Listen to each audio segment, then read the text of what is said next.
Assalamualaikum warahmatullahi wabarakatuh.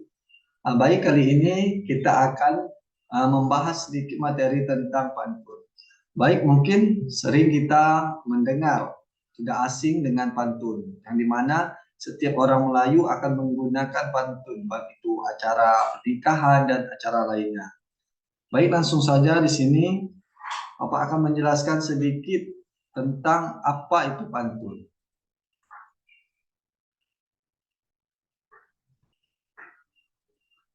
Baik, topik yang akan kita bahas yaitu ada 6. Yang pertama yaitu definisi pantun. Dan yang kedua, kita akan membahas tentang struktur teks pantun. Dan yang ketiga, kita akan membahas ciri-ciri teks pantun. Nanti ada beberapa ciri dalam teks pantun. Dan yang keempat yaitu jenis-jenis teks pantun.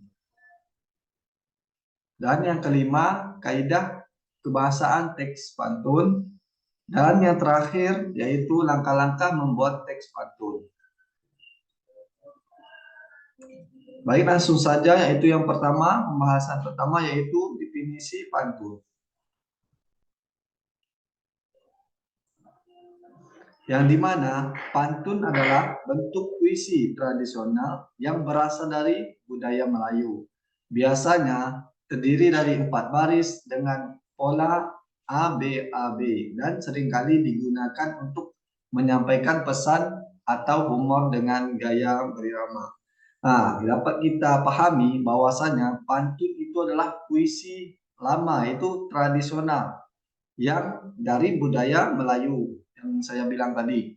Yang dimana di dalam pantun itu terdiri dari 4 baris dengan pola AB AB. Selanjutnya yaitu menurut Surana 2010 halaman 31, yang dimana pantun adalah puisi lama yang terdiri dari 4 baris berirama silang ABAB. Baris pertama dan kedua disebut sampiran atau objek. Itulah definisi pantun. Baik, kita akan lanjutkan yang kedua yaitu pembahasan pantun yaitu struktur teks pantun. Apa saja sih struktur teks pantun itu? Baik, yang pertama yaitu bait. Apa itu bait? Bait adalah bagian dari teks berirama yang terdiri dari beberapa baris yang tersusun harmonis, menyerupai pengertian paragraf dalam sastra atau tulisan bebas. Baik, selanjutnya yaitu tarik. Yang dimana tarik adalah suatu tipe data terstruktur yang dapat menyimpan banyak data dengan satu nama yang sama dan menempati tempat di memori yang berurutan serta bertipe data sama pula.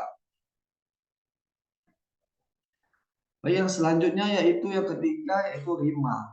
Yang dimana rima pantun adalah bunyi vokal akhir di setiap baris pantun. Biasanya A, I, U, E ataupun O. Itu adalah suatu bunyi vokal. Rima pantun selalu memiliki pola yaitu AB, AB. Baik, yang selanjutnya yaitu sampiran. Sampiran adalah dua baris pertama kerap kali berkaitan dengan alam atau juga bisa disebut dengan pencirikan budaya agraris masyarakat pendukungnya dan biasanya tak mempunyai hubungan dengan bagian kedua yang menyampaikan maksud lain untuk mengantarkan rima atau saja. Baik, yang selanjutnya yaitu isi. Yang dimana pantun mempentingkan rima silang, di mana akhir bunyi dari barisan pertama harus sama dengan barisan ketiga dan barisan kedua dengan barisan keempat. Dua baris pertama pantun disebut dengan sampiran dan dua baris berikutnya disebut isi dan pantun. Baik, selanjutnya yaitu ciri-ciri teks pantun. Ada berapa ciri-ciri pantun? Yang pertama yaitu terdiri dari 4 baris setiap baitnya. Yang kedua, memiliki pola. Dan yang ketiga, memiliki sampiran dan isi. Dan yang keempat, satu baris terangkai dari 4 hingga 6 kata. Yang terakhir yaitu tidak ada nama penulis. Baik, yang dimana pantun yaitu memiliki 4 baris setiap baitnya dan memiliki bola, yang dimana bolanya yaitu AB, AB. Juga bisa AA, AA, dan BB, BB. Yaitu memiliki sampiran dan isi, yang dimana 1 dan 2 barisan disebut sampiran dan 3 dan 4 disebut dengan isi. Dan ciri selanjutnya yaitu satu baris terangkai dari 4 hingga 6 kata, ya, di mana satu barisan memiliki 4 atau 6 kata atau lebih. Dan yang terakhir yaitu cirinya tidak ada nama penulis. Ini pantun yaitu tidak sama dengan puisi yang kita ketahui, yang dimana puisi memiliki nama penulis dalam puisi, sedangkan di pantun tidak ada nama penulis. Baik, mungkin selanjutnya materi ini akan yang disampaikan oleh rekan saya yaitu Irfan Siswanda. Baik, selanjutnya saya akan melanjutkan dari penjelasan Zalman, yaitu tadi Zalman sudah menjelaskan definisi pantun, ciri-ciri teks pantun, dan struktur teks pantun. Dan selanjutnya saya akan menjelaskan jenis-jenis teks pantun.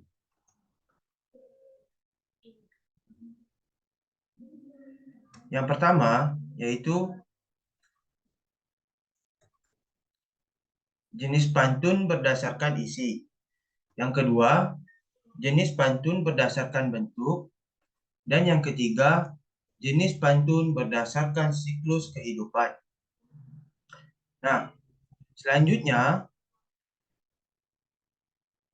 yaitu jenis pantun berdasarkan isi. Yang pertama, pantun jenaka. Pantun jenaka adalah pantun yang mengandung unsur lucu dan dibuat dengan tujuan untuk menghibur seseorang. Yang kedua, pantun nasihat. Pantun nasihat berisikan tentang nasihat moral atau pendidikan. Pantun ini biasanya ditujukan kepada seseorang atau masyarakat umum. Nah, yang ketiga yaitu pantun teka-teki. Pantun teka-teki mengandung teka-teki yang ditujukan kepada pembaca atau pendengar. Mereka kemudian diberi waktu untuk mencoba menebak jawabannya. Yang keempat, pantun kiasan. Pantun kiasan berisi tentang peribahasa atau kiasan. Tujuan dibuatnya pantun ini yaitu untuk menyampaikan maksud dengan cara tersirat. Selanjutnya yaitu contoh pantun jenaka. Jika sudah namanya cinta, hati suka berbunga-bunga. Kalau sudah terbawa suasana, senyum sendiri kayak orang gila. Contoh pantun nasihat. Di tepi kali saya menyinggah, menghilang penat menahan jerat. Orang tua jangan disanggah agar selamat dunia dan akhirat. Contoh dari pantun teka-teki yaitu burung nuri, burung gereja, terbang santai di tengah taman. Cobalah cari wahai saudara, makin diisi semakin ringan. Yang keempat yaitu contoh pantun kiasan. Bunga terang menawan hati, indah merekah kupandangi. Gunung tinggi akan kudaki, biar lautan akan kuseberangi.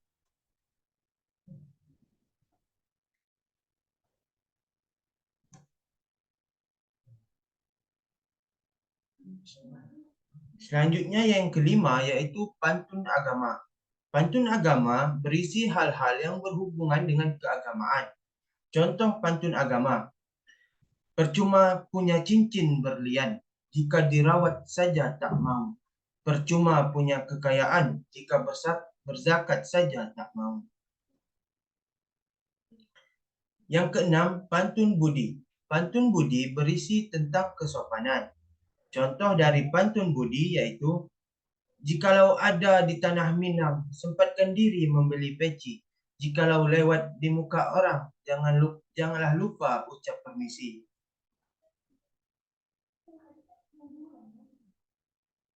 Yang selanjutnya yaitu jenis pantun berdasarkan bentuk.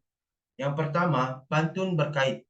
Pantun berkait adalah pantun yang selalu berkaitan antara bait pertama dengan bait kedua. Lalu, bait kedua dengan bait ketiga dan seterusnya. Susunan kaitan yakni baris kedua, bait pertama menjadi baris pertama pada bait kedua. Baris keempat, bait pertama dijadikan baris ketiga pada bait kedua dan seterusnya. Yang kedua yaitu pantun kilat. Pantun kilat atau karmina adalah pantun yang terdiri atas dua baris. Baris pertama adalah sampiran, kemudian baris kedua merupakan isinya. Pantun kilat sebenarnya terdiri dari 4 baris. Namun, karena setiap barisnya pendek, maka seakan-akan kedua baris tersebut diucapkan sebagai sebuah kalimat. Nah, selanjutnya yaitu contoh pantun berkait. Anak ayam turun 10, mati 1, tinggal 9. Tuntutlah ilmu dengan sungguh-sungguh supaya engkau tidak ketinggalan. Contoh yang kedua yaitu, anak ayam turun 9, mati 1, tinggal 8. Ilmu boleh sedikit ketinggalan, tapi jangan sampai putus harapan. Yang kedua, contoh pantun kilat. Gendang gendut, tali kecapi, kenyang perut, senang hati. Kain batik dari kota Solo, cantik, masihkah jomblo?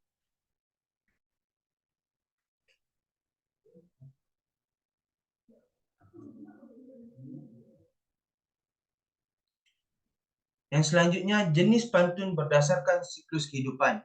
Yang pertama, pantun anak-anak. Pantun anak-anak biasanya menggambarkan tentang perasaan serta peristiwa yang dialami anak-anak. Perasaan yang dimaksud yaitu biasanya dalam bentuk sukacita dan dukacita. Yang kedua, pantun orang muda atau remaja. Pantun orang muda biasanya berhubungan dengan cerita di masa muda. Biasanya bermakna tentang perkenalan, hubungan asmara, hubungan rumah tangga, perasaan, dan lain-lain. Yang selanjutnya yang ketiga, pantun orang tua. Pantun orang tua biasanya membahas tentang nasihat, budaya, adat, agama, dan sejenisnya. Baik, selanjutnya yaitu contoh pantun anak-anak. Kayu randu, kayu jati, jangan bandingkan dengan bambu. Senang nian rasanya hati bila disayang ayah dan ibu. Yang kedua, contoh pantun orang muda. Terkukur di gulai lemak, batang padi dibelah dua. Biarlah kita dimarahi emak, asal jadi kita berdua. Yang selanjutnya, contoh pantun orang tua. Dulu di pundak, kini di tangan. Anak telah tumbuh menjadi dewasa. Orang tua selalu memberi dukungan, walau beranjak tua, kasih tak berubah rasa.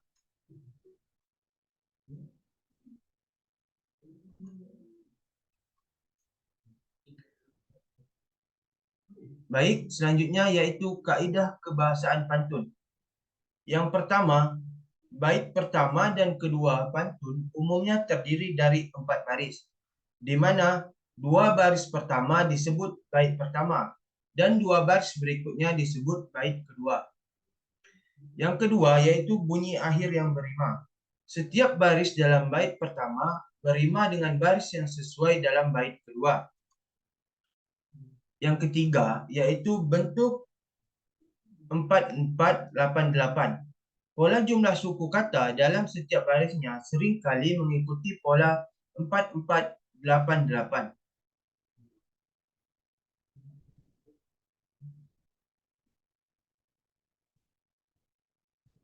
Yang keempat, isi yang bersifat metaforis. Pantun seringkali mengandung unsur-unsur metaforis atau perumpamaan untuk menyampaikan pesan atau makna. Yang kelima, yaitu rima AABB. Pola rima AABB adalah ciri khas pantun, di mana baris pertama dan kedua berima, begitu pula dengan baris ketiga dan keempat.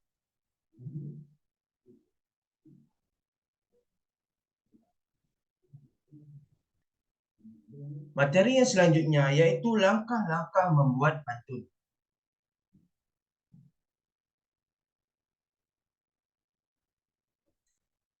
Yang pertama, memahami karakteristik pantun.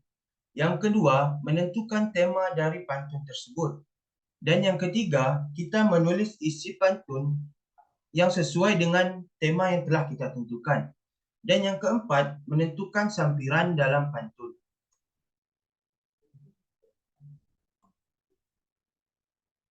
Baik, itulah penjelasan materi dari kami. Burung Irian Burung Cendrawasih. Cukup sekian, terima kasih. Kami akhiri dengan Assalamualaikum warahmatullahi wabarakatuh.